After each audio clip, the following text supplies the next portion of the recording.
Hey everyone, welcome back. Thank you for joining.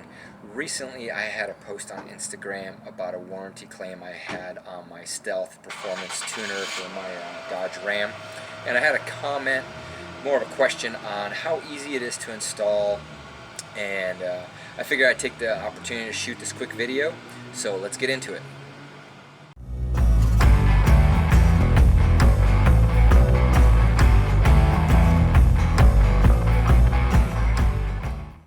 Alright, let's go over all the things that you're going to need. Pretty simple. You have the tuner module. You have the wiring harness that comes with it that's going to plug into your existing harness. 13mm wrench for the battery terminals. Assortment of flathead screwdrivers. An electrical connector cleaner. And some electrical goop. I don't know what you call it, but... and then some zip ties and a set of dikes to clean up the installation when you're all done.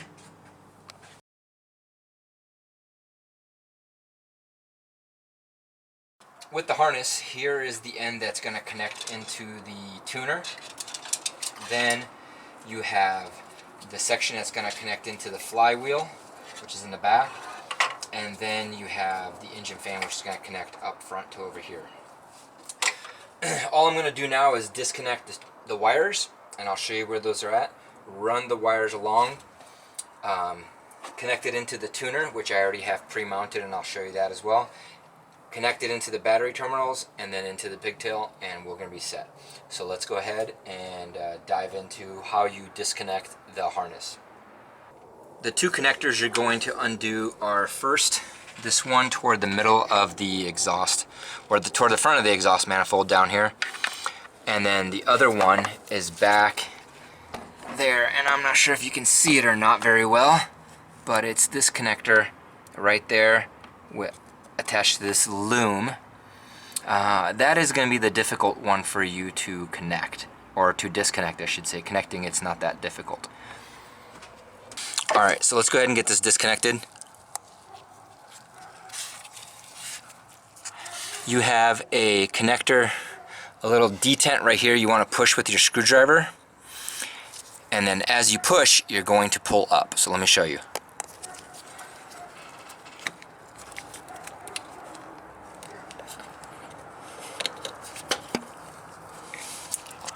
Okay, what you're doing is in that detent you're getting that screwdriver down in there. You're pushing on this to, if you look at it, you're pushing on that to move it down, and then you're pulling it out. Okay? Once you get that done, all you're going to do is connect the female to the male on the bypass, and then you're going to plug this back into the main harness down here. And again, that little detent is going to go down there, and you want to hear a click. There it goes. Make sure it's nice and secure, and that's your bypass.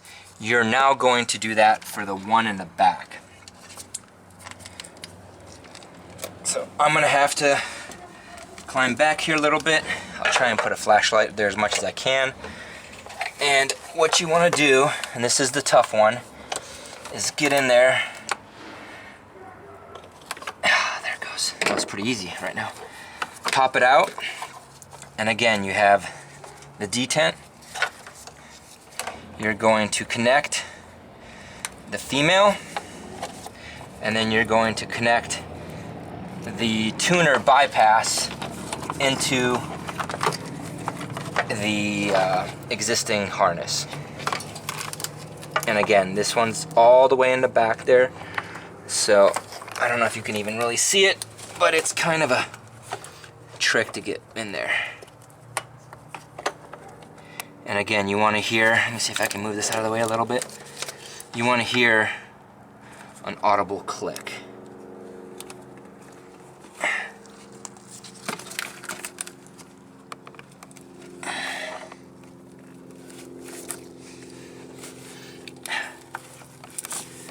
You want to, there we go, it's in there. Give it a gentle pull, make sure it's connected.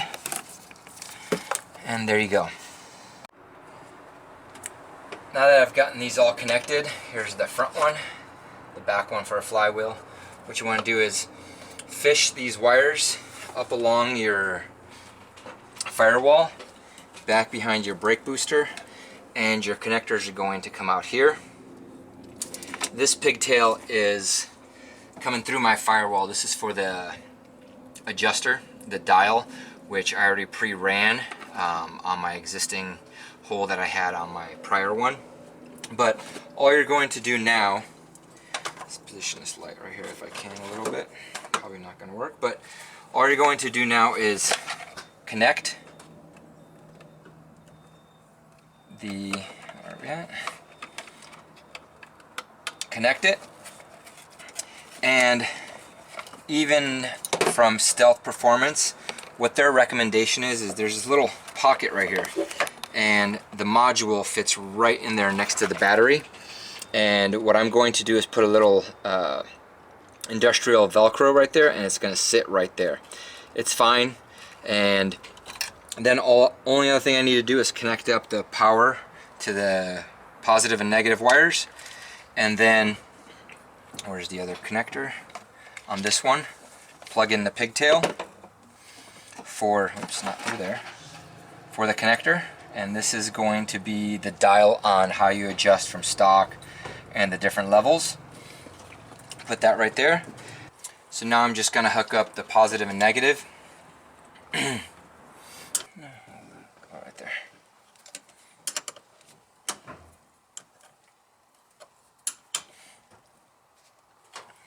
And that's pretty much it. I'll clean this up, zip tie it all cleaned. Like I said, I'm going to zip tie these up so they're out of the way, not touching anything.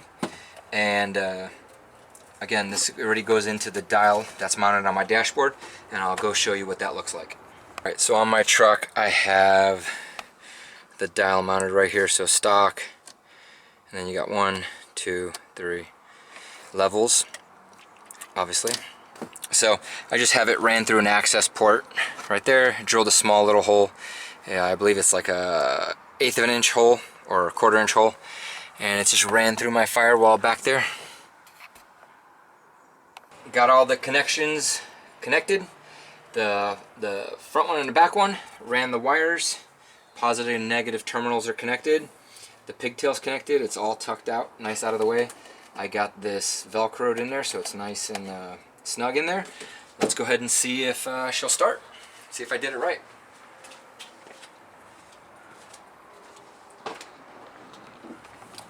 Helps if I had the key. Let me go ahead and grab that. Alright, let's crank her over. Looks like it's good to go. Alright, well that about does it. So obviously filming this took a little bit longer and I had to take my time setting up shots. But overall, I would say first time doing it, give it about 20 to 30 minutes. The most difficult part is the connector in the back underneath the firewall. That one's pretty problematic, but if you have a small screwdriver, work it in there. There's also, you couldn't see it from the video, but there's a foam cover. If you can peel that back, it'll give you a little bit more access. Press it in there, pull it out. Like I said, overall it's about a 20 to 30 minute install, and it's not so much the product, it's actually the way Dodge is designed. Again guys, thank you for watching. I hope you enjoyed this, and for those guys that are looking to purchase this Stealth tuner, it's honestly a great product. I've honestly realized in the last 18 months that I've had it on multiple road trips, probably about a 2 to 3 mile per gallon increase with the 35s and all the gear I'm carrying on the back. I average about 20 to 21 miles per gallon on my truck. So like I said, if you guys are in the market for it, definitely check it out. It's a pretty easy install. It's not obtrusive, so the dealership isn't going to mess with you on it with the warranty. And as you saw, like I said, it's an easy unplug and reconnect your factory settings, if you will, when you take it in for warranty work. Again, thank you for watching. If you like this, please click the button and subscribe, ring the bell. Please leave any comments, questions. Hopefully I didn't say anything stupid while I was installing it. If you did, please point that out below. I love to see all the comments. And also check me out on Instagram and Facebook. Thanks a lot guys, and see you around.